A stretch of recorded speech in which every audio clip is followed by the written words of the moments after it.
Halo, Assalamualaikum warahmatullahi wabarakatuh. Salam sejahtera untuk kita semua. Berjumpa lagi di video persiapan TKA untuk materi fungsi. Dan kita masuk soal ketiga, di mana soal ketiga masih sama membahas fungsi kuadrat. Namun di sini ada sedikit perbedaan. Jadi kalau di soal 1 dan 2 itu kategorinya adalah fungsi yang tidak terbatas domainnya. Sedangkan nanti di sini domainnya itu dibatasi. Nah, nanti kita akan langsung masuk saja ke pembahasannya. Namun mungkin soal ini bisa dicatat terlebih dahulu agar nanti memudahkan memahami pembahasan yang akan diberikan.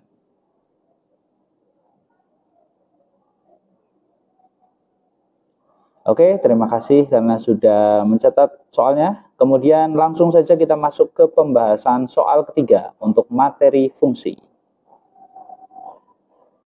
Oke, kita bahas nomor 3 ya di sini. Jadi ada sebuah fungsi. Tolong dibacakan soal awalnya, cerita awalnya. Seorang arsitek.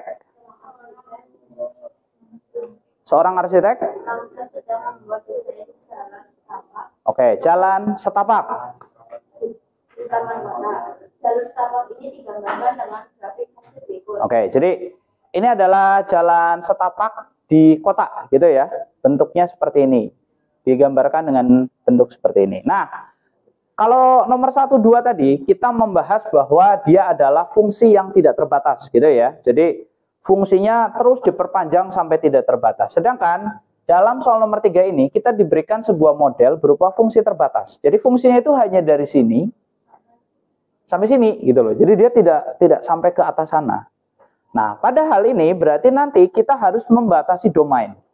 Jadi kalau nomor 1 dan nomor 2 tadi domainnya adalah semua X, bilangan real, artinya semua nilai X itu adalah bilangan real, maka di sini domainnya harus dikerucutkan. Jadi domainnya tidak semuanya, 4 bisa jadi nanti bukan domain, begitu ya.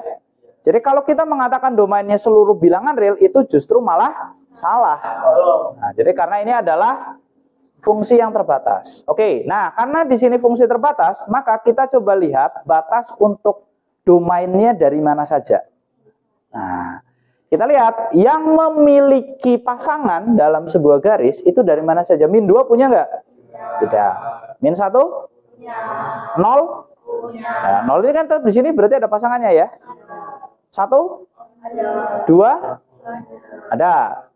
2,5? 2,5 tetap ada. 3? Ada. 4? Nah, berarti dari sini sudah kita bisa lihat domainnya adalah min 1 sampai dengan 3. Nah, ini adalah sebuah istilah untuk menunjukkan selang. Jadi kurung siku itu berarti domainnya berada di antara min 1 sampai dengan 3. Betul atau salah? Betul. Nah, betul. Pernyataan kedua, range itu berarti sumbu Y ya, ini. Ya. Range-nya juga dari min 1 sampai 3 tok. Apakah betul? Betul. F tidak memiliki nilai maksimum. Betul atau salah? Nah, perhatikan, ada nggak nilai tertinggi dari fungsi ini? Dari F ini? Yaitu berapa? Ada 3, gitu ya. Jadi ada 3. Jadi begini, kalau dia tidak terbatas, itu kita tidak tahu berapa nilai maksimumnya. Yang ada hanya ada nilai minimum.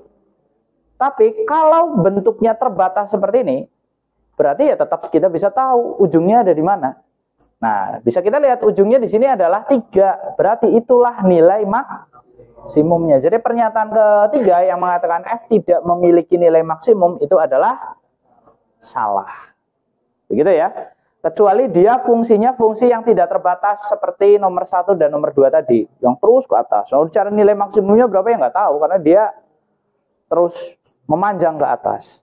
Tapi dia punya nilai minimum yaitu min 1. Karena ini adalah fungsi yang terbatas, otomatis nanti puncaknya hanya di 3. Ya udah selesai.